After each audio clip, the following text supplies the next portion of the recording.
In engineering mathematics, we often meet differential equations that describe how a physical quantity changes with time or space. When the equation is linear, the unknown function and its derivatives appear only to the first power and are not multiplied together, and the coefficients do not depend on the independent variable. We can write it in a very tidy standard form. A sub ny to the n plus a sub n minus 1 y to the n minus 1 plus plus a sub 2 y double prime plus a sub 1 y prime plus a sub 0 y equals 0, where each a sub k is a real constant, and y to the k denotes the kth derivative of y with respect to x or t. Think of the left-hand side as a weighted sum of the function and its successive rates of change, much like a stack of springs and dampers in a mechanical system where each spring constant is fixed, though a sub k. The highest derivative y to the n determines the order of the equation. An nth order model can store n independent pieces of initial information, for example position, velocity, acceleration, and so on. Explanation. To solve the homogeneous equation, we replace y by an exponential trial, y equals e to the rx, because the derivative of an exponential is proportional to itself. Substituting y equals e to the rx into the standard form gives a polynomial equation in the unknown r. A nr to the n plus, a n minus 1r to the n minus 1 plus plus a 1r plus a 0 equals 0. This polynomial is called the characteristic or auxiliary equation. Its roots dictate the shape of the solution. As an example, for y triple prime minus 6y double prime plus 11y prime minus 6y equals 0. The characteristic equation is r cubed minus 6r squared plus 11r minus 6 equals 0. And factoring yields r minus 1, r minus 2, r minus 3 equals 0. So the roots are r equals 1, 2, 3. Each distinct real root will generate a simple exponential term in the final solution. If a root repeats or appears as a complex pair, we must treat it differently. See the next three topics. Explanation. When the characteristic equation has n different real roots r1, r2, rn, the complementary homogeneous solution is simply a linear combination of exponentials. Y sub c of x equals c1 e to the r1x plus c2 e to the r2x plus cn e to the rnx. c1 through cn are arbitrary constants fixed by initial or boundary conditions. For instance, solve y double prime minus 5y prime plus 6y equals 0. The characteristic equation r squared minus 5r plus 6 equals 0 factors as r minus 2 times r minus 3 equals 0, giving r1 equals 2, r2 equals 3. Well, hence, y sub c of x equals c1 e to the 2x plus c2 e to the 3x. In a physical context, imagine a circuit with two independent decay modes. One dies out quickly at rate 3 and the other more slowly at rate 2. The overall voltage is just the sum of the two decays. The same idea works for any order as long as the roots stay distinct and real. If a real root r appears more than once, the simple exponential e to the rx is not enough to generate the required number of independent solutions. The theory of linear ordinary differential equations tells us to multiply by powers of x to create new linearly independent terms. For a double root r, we get y sub c of x equals c1 plus c2x times e to the rx. For a triple root, we would add c3x squared times e to the rx, and so on. Y double prime minus 4y prime plus 4y equals 0. The characteristic equation r squared minus 4r plus 4 equals 0 simplifies to r minus 2 squared equals 0. So r equals 2 is a double root. Consequently, y sub c of x equals c1 plus c2x times e to the 2x. A practical analogy is a mass spring damper system tuned exactly to its natural frequency. The displacement then grows linearly in time multiplied by the usual sinusoid, reflecting the repeated root in the governing equation. The extra factor x, or x squared, guarantees we have enough independent pieces to satisfy the required initial data. When the characteristic polynomial yields a pair of complex conjugate roots r equals alpha plus or minus I beta, the corresponding exponentials e to the alpha plus or minus I beta times x can be rewritten using Euler's formula into real sines and cosines. y sub c of x equals e to the alpha x times c1 cos beta x plus c2 sin beta x. Here e to the alpha x determines the exponential growth when alpha is greater than 0 or decay when alpha is less than 0, while the sinusoidal part describes oscillations with angular frequency beta. Example, y double prime plus 4y equals 0. The characteristic equation r squared plus 4 equals 0 gives r equals plus or minus 2i, so alpha equals 0, beta equals 2. Therefore y sub c of x equals c1 cos 2x plus c2 sin 2x, which is exactly the motion of an ideal undamped spring mass system, vibrating at frequency 2 radians per second. In engineering, this case appears whenever a system is underdamped, producing decaying oscillations if alpha is negative. Complex root solutions are always real combinations of exponentials and trigonometric functions, so they fit physical measurements that are real valued. When the differential equation is non-homogeneous, meaning it has a right-hand side f of x, we need a particular integral y sub p that satisfies the full equation. The method of undetermined coefficients works well when f of x is a linear combination of polynomials, exponentials, sines or cosines or products of these. The idea is to guess a form for y sub p that mirrors f of x, insert it into the ordinary differential equation, and solve for the unknown coefficients. Typical trial forms. If f of x equals p sub m of x, a polynomial of degree m, guess y sub p equals x to the s times open parenthesis a sub mx to the m plus dot dot dot plus a sub 0 close parenthesis. If f of x equals e to the lambda x, guess y sub p equals x to the s times open parenthesis b e to the lambda x close parenthesis.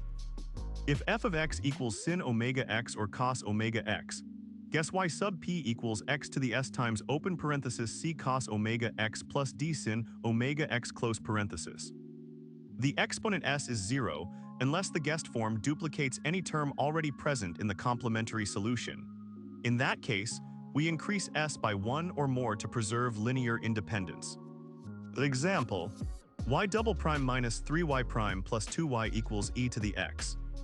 The characteristic equation r squared minus 3r plus 2 equals 0 gives roots r equals 1 and 2. So the complementary part is y sub c equals c sub 1 e to the x plus c sub 2 e to the 2x. Because e to the x already appears in y sub c, we must multiply the usual trial a e to the x by x to avoid duplication. Try y sub p equals a x e to the x. Compute derivatives. Y sub p prime equals a e to the x plus a x e to the x, and y sub p double prime equals 2 a e to the x plus a x e to the x. Plug into the ordinary differential equation. Open parenthesis 2 a e to the x plus a x e to the x close parenthesis minus 3 open parenthesis a e to the x plus a x e to the x close parenthesis plus 2 open parenthesis a x e to the x close parenthesis equals e to the x. Simplify, open parenthesis 2 a minus 3 a close parenthesis e to the x equals negative a e to the x equals e to the x, so a equals negative 1. Hence y sub p equals negative x e to the x. The full solution is y equals c sub 1 e to the x plus c sub 2 e to the 2x minus x e to the x. This technique is quick for engineering problems where the forcing function is a simple, regular signal. For example, a steady voltage, a sinusoidal load, or a polynomial load. Explanation: when f of x is not of the simple types handled by undetermined coefficients. For example, f of x equals sec x, ln x, or a product of mismatched functions, we use variation of parameters. The method works for any linear ode of order n. First, we find the complementary solution y sub c equals sum from k equals 1 to n of c sub k times y sub k of x, where the set of y sub k are linearly independent solutions of the homogeneous equation. Then we allow the constant c sub k to become functions u sub k of x, and write a trial solution y sub p of x equals sum from k equals 1 to n of u sub k of x times y sub k of x. Impose the auxiliary conditions. Sum from k equals 1 to n of u sub k prime of x times y sub k to the jth derivative of x equals 0, for j equals 0, 1, up to n minus 2. This simplifies the algebra when differentiating y sub p. Substituting y sub p and its derivatives into the original ode yields a single equation for the remaining unknowns. Sum from k equals 1 to n of u sub k prime of x times y sub k to the n minus 1 th derivative of x equals f of x. This linear system for u sub k prime of x can be solved using Cramer's rule. The denominators involve the Wronskian w of y sub 1 through y sub n. Finally, integrate u sub k prime of x to obtain u sub k of x and thus y sub p. Example third order ode, y triple prime minus y equals sec x. Step 1. Solve the homogeneous part. Characteristic equation r cubed minus 1 equals 0 gives r equals 1, and r equals negative 1/2 plus or minus I times square root of 3 over 2. Hence y sub 1 equals e to the x, y sub 2 equals e to the negative 1/2 x times cosine of square root of 3 over 2x, and y sub 3 equals e to the negative 1/2 x times sine of square root of 3 over 2x. Step 2. Compute the Wronskian w, a non-zero expression. Step 3. Set up the system for u sub 1 prime, u sub 2 prime, u sub 3 prime using the auxiliary conditions. After simplification, one finds u sub 1 prime equals sec x times w sub 1 divided by w, u sub 2 prime equals sec x times w sub 2 divided by w, and u sub 3 prime equals sec x times w sub 3 divided by w, where w sub k are determinants obtained by replacing the kth column of w with the vector 0, 0, sec x. Integrating these gives u sub k of x. The resulting particular integral is messy but completely determined. Adding it to y sub c yields the full solution.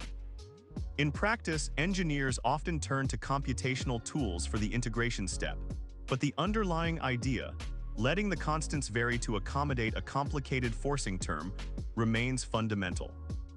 An initial value problem, IVP, asks for the specific solution that satisfies prescribed values of the function and its first n-1 derivatives at a point, usually x equals 0. Because an nth order linear ordinary differential equation has n arbitrary constants, the initial value problem uniquely determines them. Example, solve y fourth derivative minus 2y double prime plus y equals 0, with y of 0 equals 1, y prime of 0 equals 0, y double prime of 0 equals 2, y triple prime of 0 equals 0. Characteristic equation, r to the fourth minus 2r squared plus 1 equals 0, which factors to open parenthesis r squared minus 1 close parenthesis squared equals 0, so r equals plus or minus 1, each is a double root. Build the complementary solution using the repeated root rule. Y sub c equals open parenthesis c1 plus c2x close parenthesis e to the x plus open parenthesis c3 plus c4x close parenthesis e to the negative x. Differentiate to obtain y prime, y double prime, y triple prime and evaluate at x equals 0. Y of 0 equals c1 plus c3 equals 1. Y prime of 0 equals c1 plus c2 minus c3 minus c4 equals 0. Y double prime of 0 equals c1 plus 2c2 plus c3 minus 2c4 equals 2. Y triple prime of 0 equals c1 plus 3c2 minus c3 plus 3c4 equals 0. Solve the linear system for c1, c2, c3, c4. From c1 plus c3 equals 1, equation 1. c1 minus c3 plus c2 minus c4 equals 0, equation 2. c1 plus c3 plus 2c2 minus 2c4 equals 2, equation 3. c1 minus c3 plus 3c2 plus 3c4 equals 0, equation 4. Solving gives c1 equals 3 halves, c2 equals 1 half, c3 equals negative 1 half, c4 equals 1 half. Substitute back. Y of x equals open parenthesis 3 halves plus 1 half x close parenthesis e to the x plus open parenthesis negative 1 half plus 1 half x close parenthesis e to the negative x. This function satisfies the differential equation and all four initial conditions. In exam settings, the workflow is 1. Write the standard form. 2. Find the characteristic polynomial. 3. Compute roots and construct y sub c. 4. Apply the initial value problem to determine constants. And 5. Write the final answer clearly. The same steps apply to lower order problems, merely with fewer constants. Real-world analogies. The initial value problem is like a car whose position, speed, acceleration, and jerk are all measured at time 0. The ordinary differential equation models the dynamics, and solving the initial value problem tells you exactly how the car will move thereafter.